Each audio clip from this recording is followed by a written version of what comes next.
परिचय। हमारे स्कूल के बैग में बहुत सा सामान जैसे कि किताबें, पुस्तकें, पेन, पेंसिलें आदि होता है। ये सभी हमारे बैग में रखे जाते हैं तथा विभिन्न कार्यों में प्रयोग किए जाते हैं। इसी प्रकार एक कोशिका भी अनेक कोशिका अंगकों से मिलकर बनी होती है, जो कि विभिन्न कार्यों को संपन्न अर्थात पूरा करती है।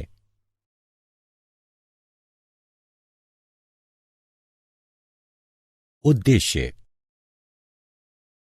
इस पाठ के अंत में आप निम्न करने में सक्षम हो जाएंगे: कोशिका अंगकों के बारे में जानना, अंतर्द्रव्यी जालिका की संरचना तथा कार्यों का वर्णन करना, गोल्जी उपकरण की संरचना तथा कार्यों का वर्णन करना, लाइसोसोम की संरचना तथा कार्यों का वर्णन करना, माइटोकॉन्ड्रिया की संरचना तथा कार्यों का वर्णन करना, प्लास्टिड यानी लवक की संरचना तथा कार्यों का वर्णन करना, रसधानियों की संरचना तथा कार्यों का वर्णन करना।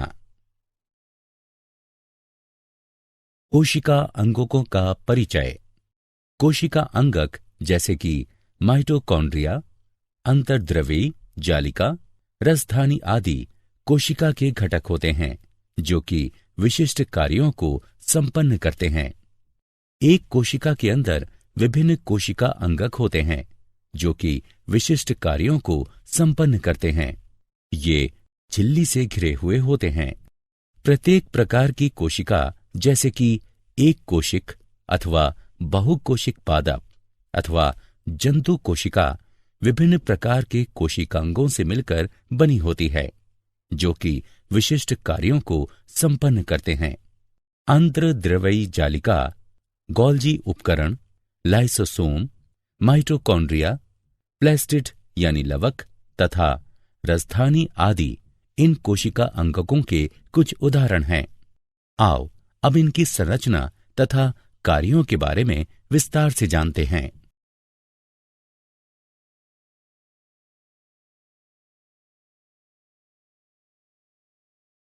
अंतर्द्रव्यी जालिका। अंतर्द्रव्यी जालिका झिल्ली युक्त नलिकाओं तथा शीट का एक बहुत बड़ा तंत्र है। इसमें लंबी नालिकाओं अथवा गोल थैलों जैसी संरचनाएं पाई जाती हैं, जिन्हें पुटिकाएं कहते हैं। राइबोसोम की उपस्थिति के आधार पर अंतर्द्रव्यी जालिका दो प्रकार की होती है: खुरदरी अंतर्द्रव्यी जालिका अर्थात RER तथा चिकनी अंतर्द्रव्यी जालिका यानी SER। इलेक्ट्रॉन सूक्ष्मदर्शी से देखने पर खुरदरी अंतर्द्रव्यी जालिका यानी RER की सतह खुरदरी दिखाई पड़ती है, क्योंकि इसकी सतह पर राइबोसोम लगे होते हैं। राइबोसोम पर प्रोटीन संश्लेषित होता है, इसलिए खुरदरी अंतर्द्रव्यी जालिका यानी RER प्रोटीन संश्लेषण तथा कोशिका के अंदर इनके परिवहन में भी लाभदायक होती है। चिकनी अंतर्द्रव्यी जालिका यानी SER की सतह पर कोई भी राइबोसोम नहीं पाया जाता है। SER वसा अथवा लिपिड अणुओं के निर्माण में सहायता करती है, जो कि कोशिका कार्यों के लिए महत्वपूर्ण होते हैं। कुछ प्रोटीन तथा वसा कोशिका झिल्ली को बनाने में सहायता करते हैं। इस प्रक्रिया को झिल्ली जीवात जनन कहते हैं। ये कशेरुकी के यकृत की कोशिकाओं में विष तथा दवा को निराविषीकरण करने में महत्वपूर्ण भूमिका निभाती है।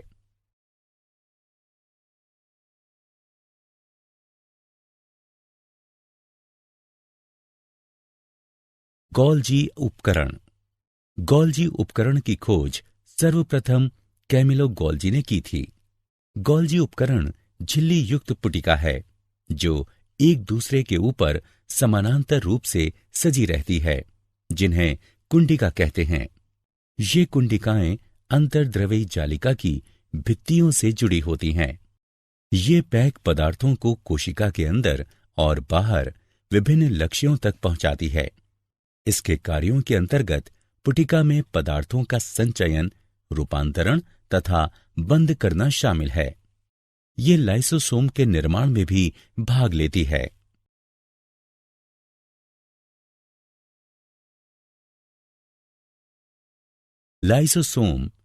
लाइसोसोम एकल झिल्ली युक्त थैले होते हैं जिनमें कि पाचनकारी एंजाइम पाए जाते हैं। इन एंजाइमों को जल अपघट्य एंजाइम कहते हैं। लाइसोसोम बाहरी पदार्थ के कोशिका अंगकों के टूटे फूटे भागों को पाचित करके कोशिका को साफ करते हैं। कोशिका के अंदर आने वाले बाहरी पदार्थ जैसे बैक्टीरिया अथवा भोजन तथा पुराने अंगक लाइसोसोम में चले जाते हैं, जो उन्हें छोटे छोटे टुकड़ों में तोड़ देते हैं। कोशिकीय चयापचय में व्यवधान के कारण जब कोशिका क्षतिग्रस्त या मृत हो जाती है तो लाइसोसोम फट जाते हैं और एंजाइम अपनी ही कोशिकाओं को पाचित कर देते हैं। इसलिए लाइसोसोम को कोशिका की आत्मघाती थैली भी कहते हैं।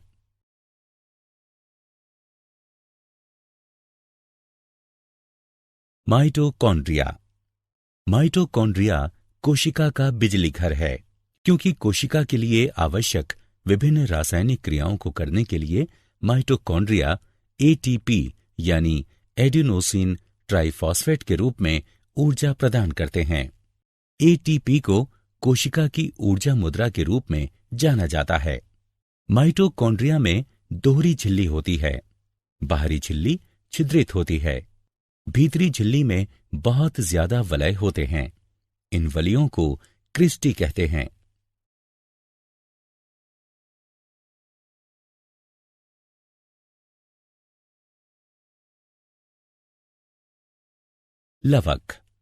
लवक यानी प्लेस्टिड केवल पादप कोशिकाओं में स्थित होते हैं।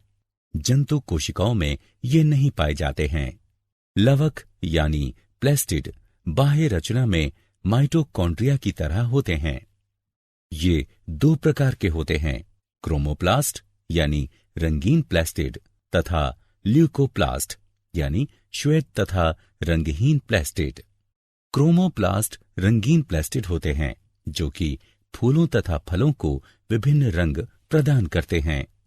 ल्यूकोप्लास्ट रंगहीन प्लेस्टिड होते हैं। इसमें स्टार्च, तेल तथा प्रोटीन जैसे पदार्थ संचित होते हैं।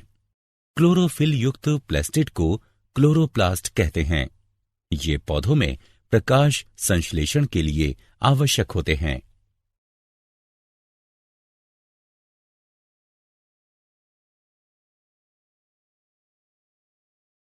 रसधानियां ठोस अथवा तरल पदार्थों की संग्राहक थैलियां होती हैं।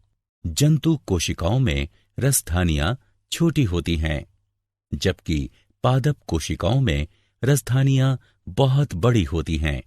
कुछ पौधों की कोशिकाओं की केंद्रीय रसधानी की माप कोशिका के आयतन का 50% से 90% तक होता है। पादप कोशिकाओं में रसधानियां कोशिका द्रव्य से भरी रहती हैं और ये कोशिकाओं को स्फीति तथा कठोरता प्रदान करती हैं। पौधों के लिए आवश्यक बहुत से पदार्थ रसधानी में संचित होते हैं। ये अमीनो अम्ल, शर्करा, विभिन्न कार्बनिक अम्ल तथा कुछ प्रोटीन हैं। एक कोशिका वाले जीवों जैसे अमीबा की खाद्य रसधानी में उनके द्वारा उपभोग में लाए गए खाद्य पदार्थ होते हैं। कुछ एक कोशिक जीवों में विशिष्ट रसधानियां अतिरिक्त जल तथा कुछ अपशिष्ट पदार्थों को शरीर से बाहर निकालने में महत्वपूर्ण भूमिकाएं निभाती हैं।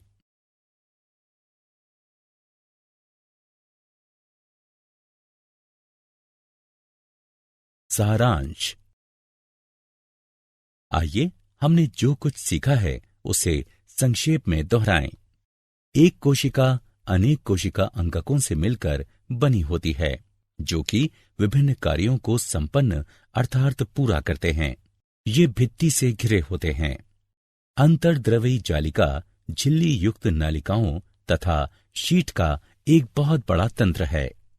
राइबोसोम की उपस्थिति के आधार पर अंतर्द्रवी जालिका दो प्रकार की होती है, खुरदरी अंतर्द्रवी जालिका यानी RER तथा चिकनी अंतर्द्रवई जालिका यानी SER। गोल्जी उपकरण झिल्ली युक्त पुटिका है जो एक दूसरे के ऊपर समानांतर रूप से सजी रहती है, जिन्हें कुंडिकाएं कहते हैं। ये पैक पदार्थों को कोशिका के अंदर और बाहर विभिन्न लक्ष्यों तक पहुंचाती है।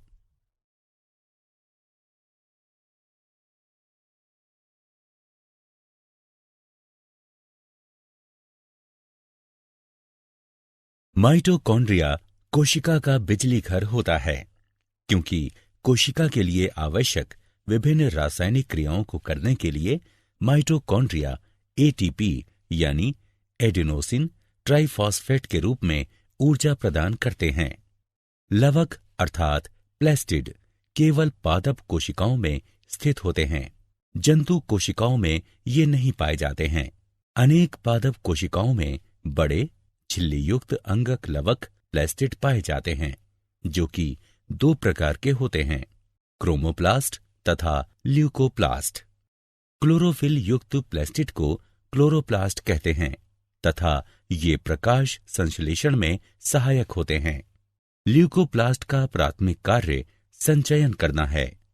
अनेक पादप कोशिकाओं में एक बड़ी मध्य रसधानी पाई जाती है, जो कि कोशिकाओं को स्फीति तथा कठोरता प्रदान करती है।